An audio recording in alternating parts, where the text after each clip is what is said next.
Hello, and welcome to the Absolute Creature Comforts Variety Hour. I'm Jake.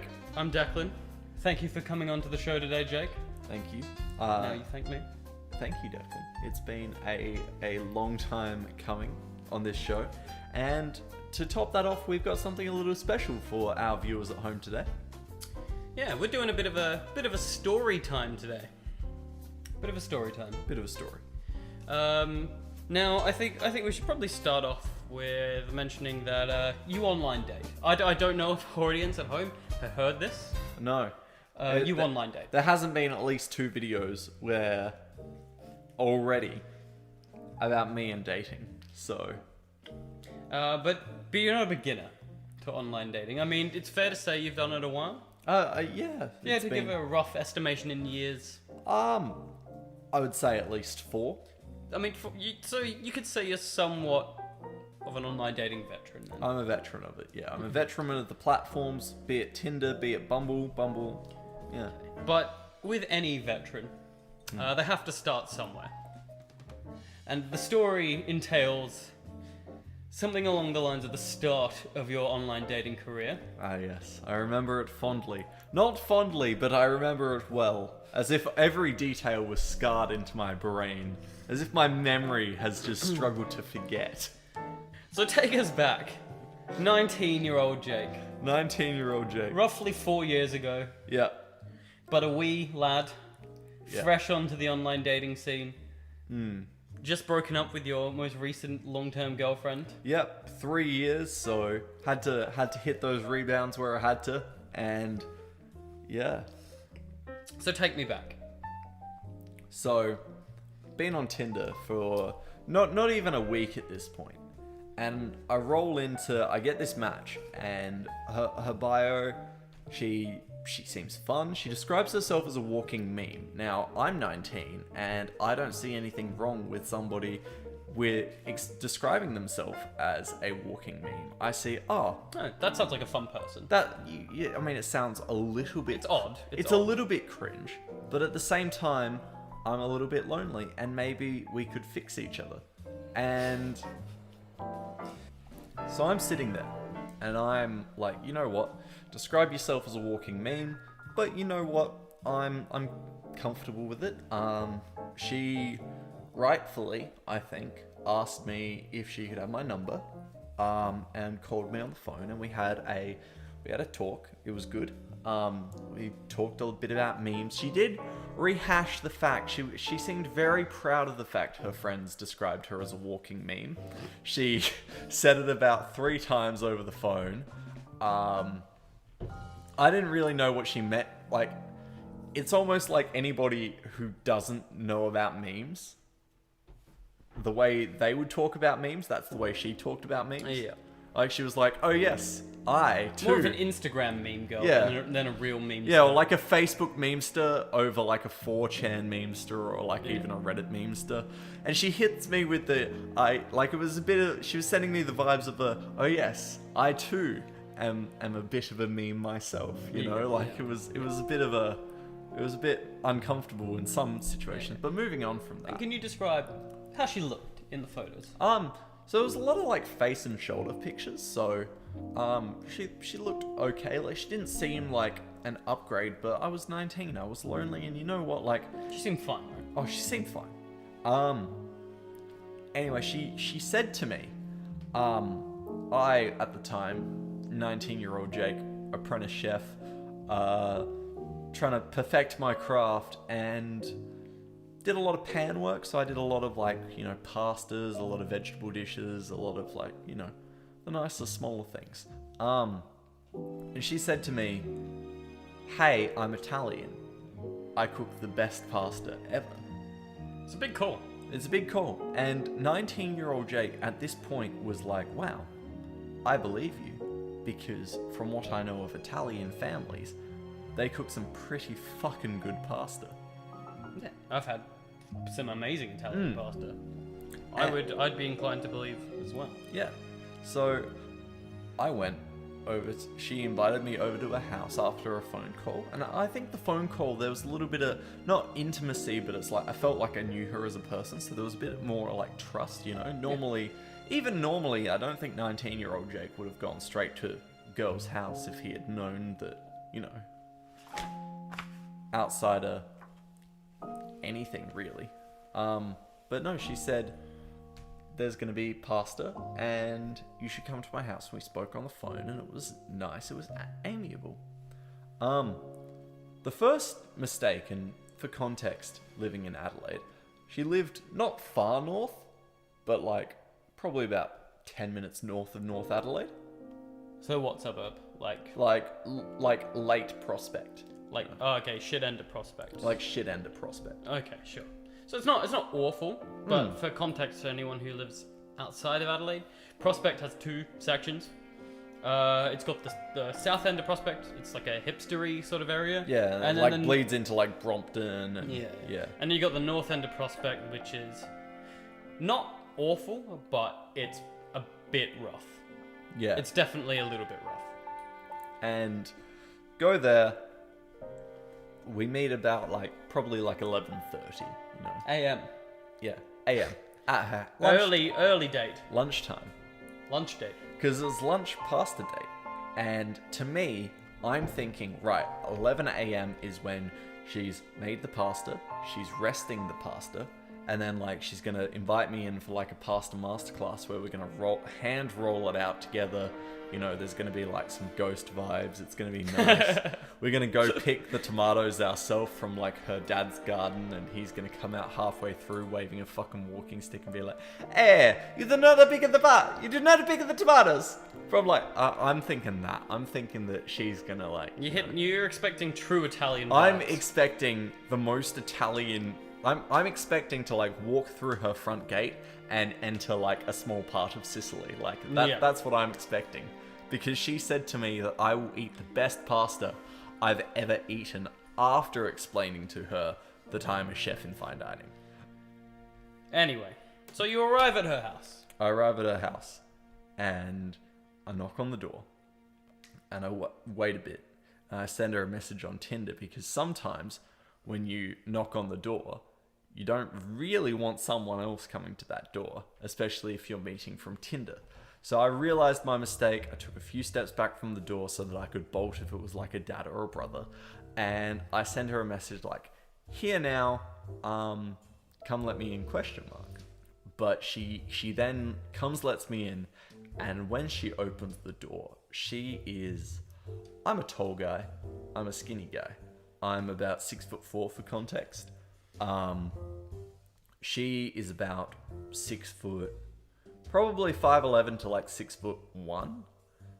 Tall. She's a tall lady, and she's a big lady. She is 3.5 times the width of me, at least. And probably built she is just. I was scared for my physical safety at certain points during the story. More coming soon. She invites me inside. I'm like, okay. Obviously, she does make the best pasta ever. She's had enough of it. She's had enough of it. So right now we're talking a bit of surprise on your part, probably. She looked okay in the pictures, and you've arrived to find it's a behemoth, if you will. It's the reason we refer to this story as getting fat-fished. She invites me in, and she tells me immediately, and this should be in the red flag. She's like, "Oh, my dad's not usually home at during this time, but my dad is home, so can you come into my bedroom?" I'm like, "Sure." You know, that seems like a solid request. I'm in your house. I'm being polite at this point. I'm polite, Jake. She invites me into her room. We sit down. We chat. I'm sitting in her office chair so that I'm not sitting on the bed. She then asks, "Hey, do you want to watch a movie or something?" And I'm like, movie's a bit long because I'm here for lunch, obviously. Movie's a bit long. Maybe we could be having you know, maybe just like an episode, like a TV episode or something. She's like, oh my gosh, have you heard of this series at the moment? It's really popular. And I'm like, yeah, what is it? Like, random Tinder girl, like, tell me. And it's like, this is 2017, like,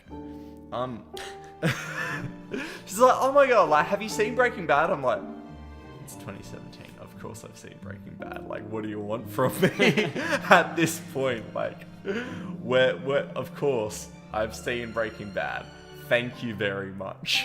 We get halfway through the first episode of Breaking Bad where, like, Walter White's, like, being a fucking, like, teacher. He's, like, writing up on the chalkboard and he's like, maybe I'm gonna sell meth. And I'm like, hey, and it's about that point where she just, you know, the laptop is very much between us. Like, there is probably as much space between me and her as there is as much space as me and my best friend of 13 years. Right fucking now. There is a comfortable amount of space, and she puts her hand on my knee, but she doesn't like do anything cute, like she doesn't move, she doesn't like, you know, like she doesn't do anything, it's just there. And it's just there. And I'm just like, maybe not. And she turns to me. No, I turn to her to like be like, because I'm watching the fucking show. And she's like, here. And she's looking at me, hand on my knee. So not attracted to this girl, obviously. I'm not attracted to this girl. I'm sitting there, hands very much to myself. And might I also remind you, this is, if it was a queen bed, I wouldn't have noticed. This is like a double bed. Oh, so this is not a big bed. This is a pushing double bed.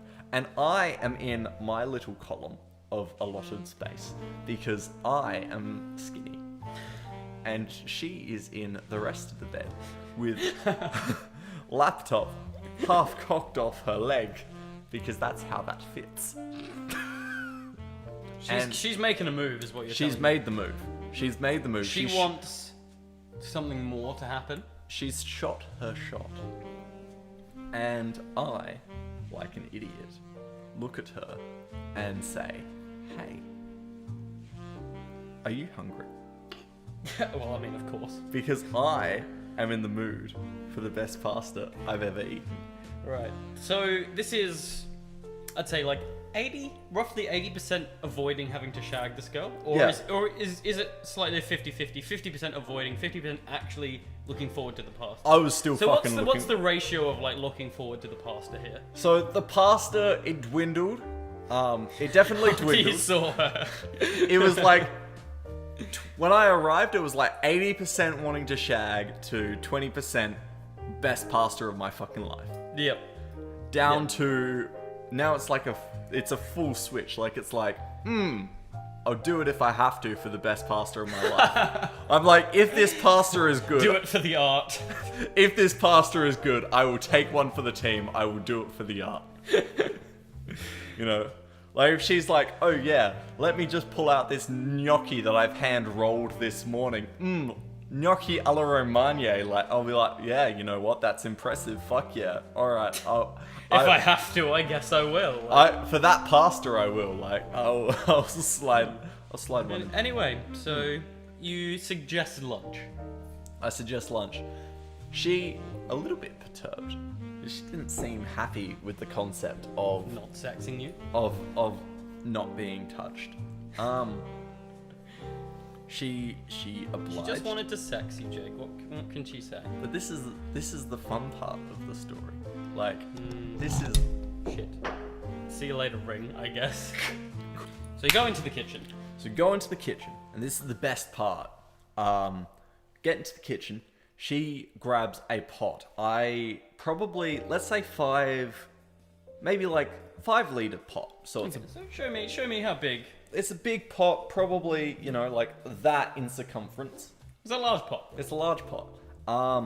And she fills it with cold water, which takes about like 2 minutes. She's got the cold water tap on. Now, some people, idiots, will argue that cold water is easier to boil, or is better for you to boil because it doesn't go through a hot water system, so it's cleaner if you boil cold water. They're wrong. So she throws cold water on the heat and she starts like boiling it. Great time for me at this point, because I'm sitting there like, okay, no, interesting, wrong, but interesting. And I'm sitting there as a chef, just every single thing she does, I'm just taking notes because I'm like, yes, I'm stealing Italian recipe. Goes to the cupboard, grabs out San Remo pasta.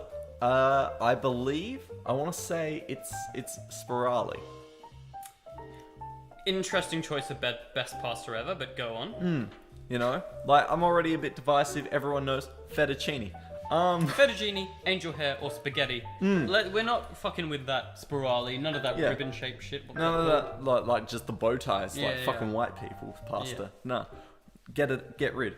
Anyway, we're sitting there looking for that authentic pasta, and she's pulling me out some spirali. So I'm like, okay, cool, spirali goes in the pan, nice, holds onto the sauce, nice. You know, Yeah. that means she's gonna start a fucking banging sauce, and then Okay. it happens. So into cold water. No. Like, The I hadn't pasta even gotten to that.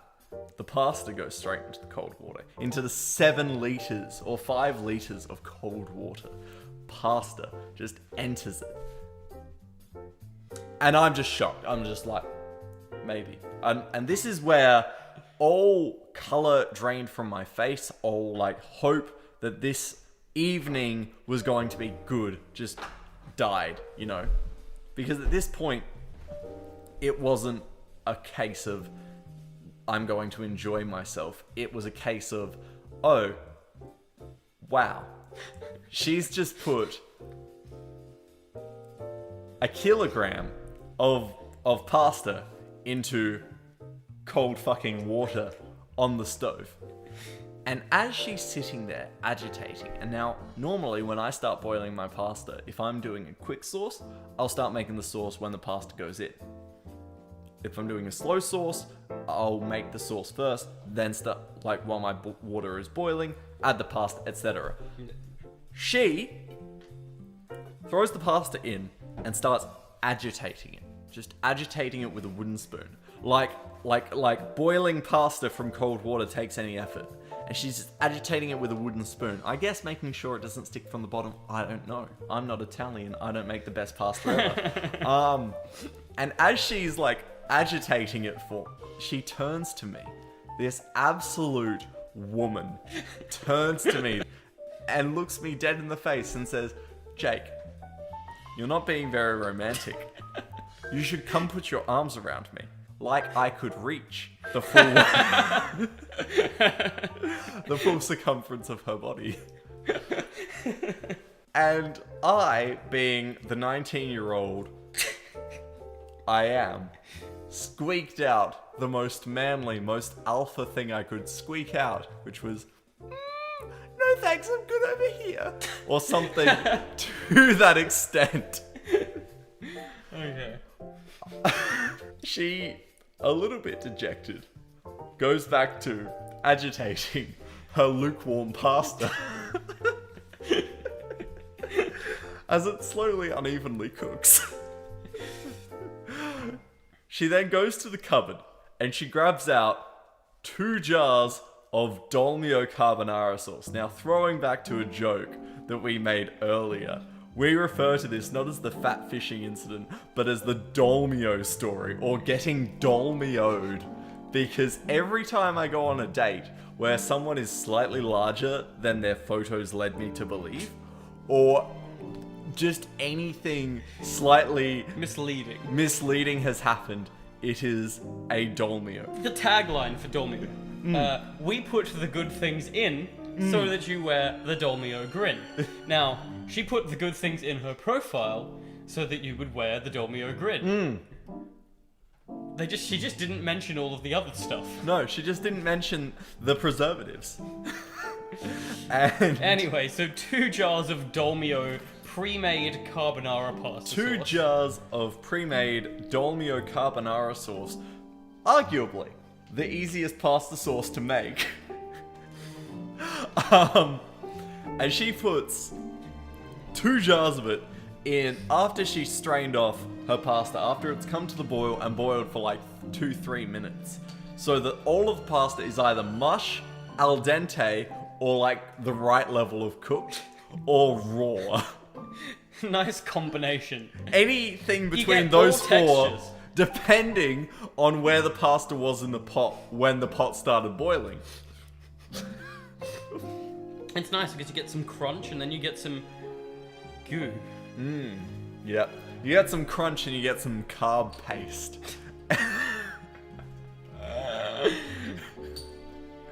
Anyway, she pours the 2 things of carbonara sauce in. This is, at this point, it's about 2 kilos of food in this pot. I'm like looking at this like, wow. Just, wow. What is unfolding at the moment? I get on my phone like a rude boy and send a message to Vlad, who's like one of my best friends, and the only friend I really had in Australia at the time. And I said, "Hey man, what are you getting up to like today? Like what's happening with you today?" And he hits me back with a not much, and that's important for later. As she's going to the fridge and grabbing out a 500-gram bag of cheese and pouring the entire 500-gram bag of cheese in the pot with the warm pasta and the warm Dolmio sauce. Dolmio carbonara sauce. And I'm wondering how many orphans she's planning on feeding at this point, as she's made too much food for both of us. She then goes over to the fridge and grabs probably about 500 grams of ham, takes half of it, which is respectable. She's leaving the rest for sandwiches. But she's taken about 500 grams of ham and starts ripping it up over the pot and just barehanded. And she's just like, half of it's like just smooshed into the pot. The other half is just like, no, absolutely no. And I'm sitting there like, mayhaps no, maybe we don't do this at all. As she's like just put it all in. It is about maybe 2.5 kilograms. Sounds around roughly 3 kilograms of food. Yeah. At this point, just 3 kilos of food, and I'm sitting there like, maybe, no. Like, yes, you know what? I'm interested. At least this is an experience. You weren't interested in eating that. I was not interested in eating that. I was interested in leaving. And as she pulls out the bowl, I take that as my cue, not to leave, but to sort plans. As she grabs a big, fuck off bowl. Like, we're talking Pyrex mixing bowl. We're talking this in circumference, this sort of depth, or yeah, no, we're talking maybe a little bit smaller. Maybe a 7 centimeter circumference. Yeah. Still quite a fucking big Pyrex mixing bowl. Yeah. What you would make a small batch for cake in, maybe. Like you would make any sort of hand-whipped meringue. Because she grabbed a third of the pot, put it in my bowl, a third of the pot, put it in her bowl, and the rest of the pot, she scraped out this mush, this carb paste, and put it in the bowl. And she's like, I'm just gonna go give this to my dad. I'm like, oh yeah, I forgot he was here. Thank you. Okay, yeah, cool. As she goes off, she runs off, she goes, tells her dad whatnot. She comes back, she's like, oh, I just told him you were here so he doesn't freak out. I'm like, I feel like that would have been the first thing you do when you invite a random man over to your house, but okay. As she brings back, she gives me a fork, and I sit down, and I try one mouthful, and I'm like, oh, disgusting. Needs salt, needs pepper, needs any quality at all. Any form of onion, any sort of spice. Definitely not half a kilogram of cheese between each strand of spirale. Definitely. And at this point, I pull out my phone, I text Vlad. I'm like, hey man, can you call me and give me an excuse? Can you call me and get me out of this situation, please? And he calls me with the best, and I mean the best, worst reason for me not to be at a person's place. He gives me a call. He's like, Jake, my girlfriend has OD'd. And I'm just like... Brilliant. Of all of the excuses, of all of the things I could do to help you out of a shit situation, or you could help me out of a shit situation, I don't have a car, my guy. I can't drive her to the hospital. I'm not medically trained. My first aid ticket ran out that year. Like, I can do nothing to help you right now. And I just turn to her, and at this point, I just don't care. And I'm like, oh, no, buddy, that's horrible. I will be there very quickly. I'm so sorry. My best friend's girlfriend has overdosed, and I need to be there for him. Enjoy the rest of your day. Because it is 1:30, and we have an entire day ahead of us. And I go into Adelaide City, licking my wounds and just committing everything of this horrible experience to memory. As I get into the city and I just buy Vlad a pint. And I'm just like, we're sitting down, we're having beers. It's gonna be a good time. So concludes possibly one of my favorite stories to ever exist. Ugh. I love that story so much. Tune in next time when I tell you, I regale you all with the 7-date. Thanks for tuning into the very first episode of Absolute Creature Comforts Variety Hour. I've been Declan. I've been Jake. We have been Absolute Creatures, although we're nothing of Absolute Creatures in comparison to our Dolmio girl over there. Our Dolmio girl. I often think back and wonder how she is. So do I. I really wish I had saved her number or kept in contact, because I just need to know that I just need her to know that the walking meme that she once described herself to be, she is in at least my friendship group. At least in my circle, she is.